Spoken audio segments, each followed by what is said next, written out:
So we're ready to dive into Project Kona today. Now normally I would start with wiring. That's always the first thing I do and put one of these cars together. We're actually gonna wait because the rec from Painless is gonna come out and give us a hand, which will be great for that installation. So instead, we're gonna install some bumpers. We're gonna start the installation off by doing the rear bumper. Now usually I say do the harder part first, which is the front, but it's Monday, so we're gonna do the rear first.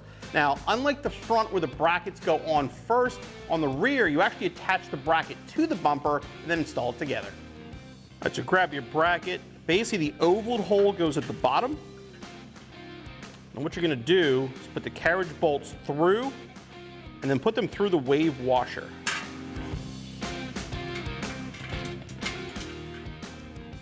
And same thing down here. The carriage bolt is seated so it'll tighten down. The wave washers basically take up the extra space.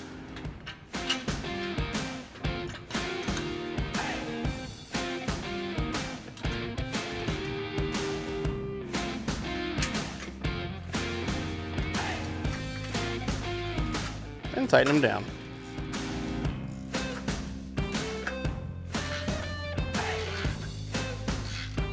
And once they're snug, repeat the process with the other bracket. So this is the hardware to mount the bumper to the body. Now, these are optional. The shims you may or may not need depending on how the bumper sits. These are also optional. The pads are not included in the hardware. I would recommend grabbing them though. These go between the brackets and the body, protects the paint and actually causes a better seal in there as well. And then these bolts and the washers go to the inside of the trunk and then go through into the bumper. Here again, you want to be very careful with the paint. Hold the bumper up, basically get an idea how it lines up.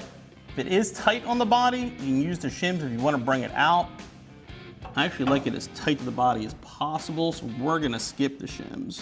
So again, the bolts will come through here. You can see these are slotted, so you have a little bit of adjustment. Put the larger washers on these bolts. They're going to sit through like that. And grab the soft washers, these will work as a seal. Them in place.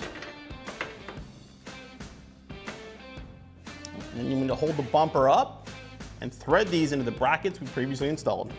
So for this part, an extra set of hands will definitely come in handy. And as you watch carefully with the paint, line these up.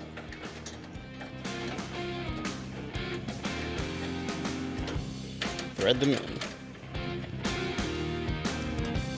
Basically get all four hand tight at first.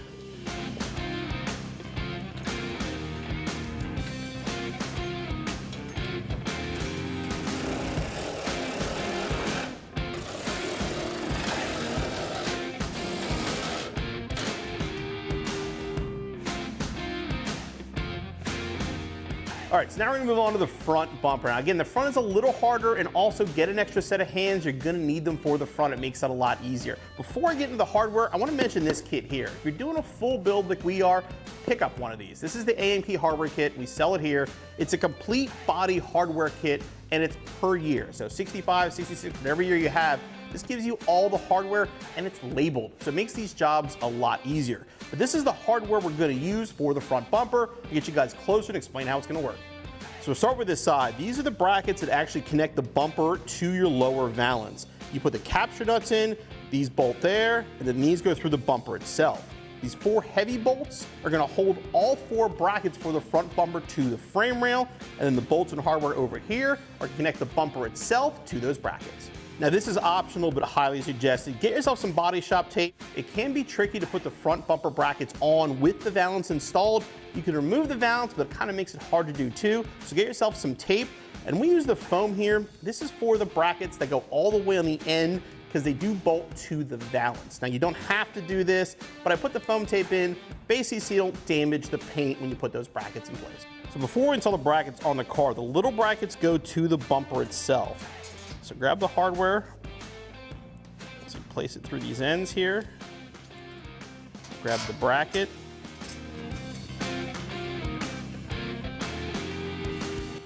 and just snug it down. And repeat the process on the other side. We're gonna put a little piece of this sticky foam just right here. This is actually where this goes up against the body. When you're putting the bumper in place, it's easy to bump the body and scratch it. Plus, this will make it look cleaner. And just put a little hole in the middle so the bolt can go through. So the brackets will come through here and here. So what we're gonna do is just put some tape on here and just some in here just to make sure we don't damage our fresh paint job.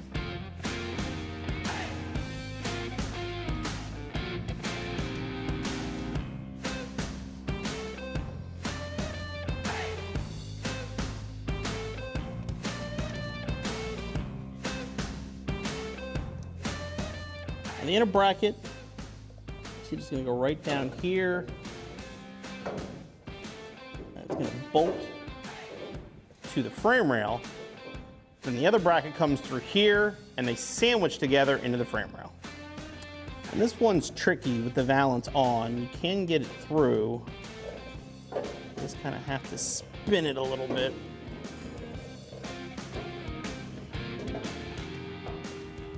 Now we're gonna go down there and bolt them on. At this point, having an extra set of hands to hold these on the outside will definitely make that easier.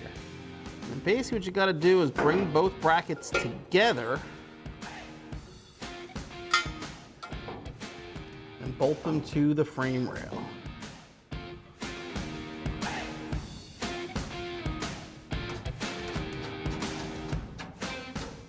Leave these hand tight for now. Leave them actually a little bit loose so you have a little bit of play so we can adjust for our bumpers. Next, we're gonna install the captive nut. Now basically these two edges go over from the outside to the end of the valance. Usually put the top on first and just kind of clip it in place.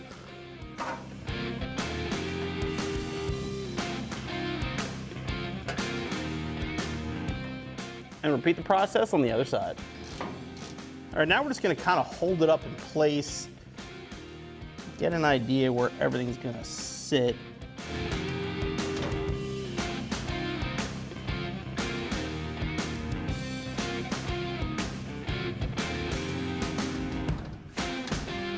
Let's do this. So what we're doing is we're trying to start with the outside. Because of the movement and the brackets and the shape of the parts, it can be challenging to get these to line up.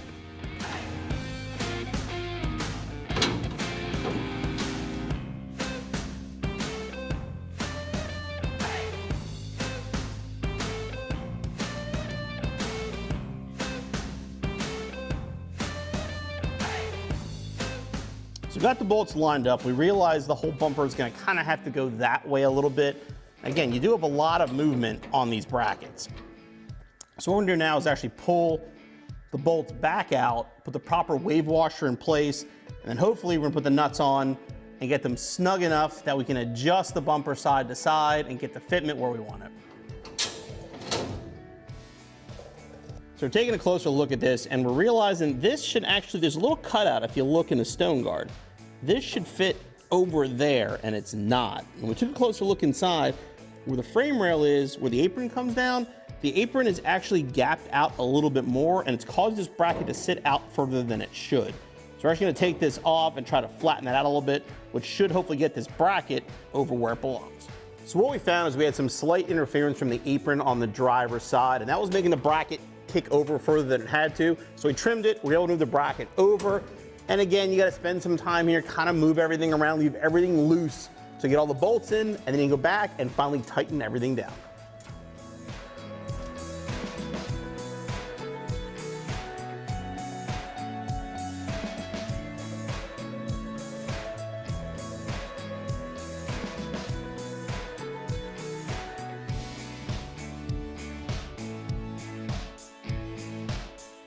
So if you're still watching, you probably understand why we did the rear bumper first. The front one is a lot more work. Getting everything to line up perfectly is gonna be a challenge. In the case of our 69 here, the whole front end was replaced. I'm talking frame rails, aprons, everything. And if it's off just a touch, it's gonna throw this off. Plus, again, you're dealing with the brackets and all this different hardware, so it will be some time and some frustration to get this mounted. But now that it's all done, it looks great. Next, we're gonna work on some wiring and then probably start with some dynamite.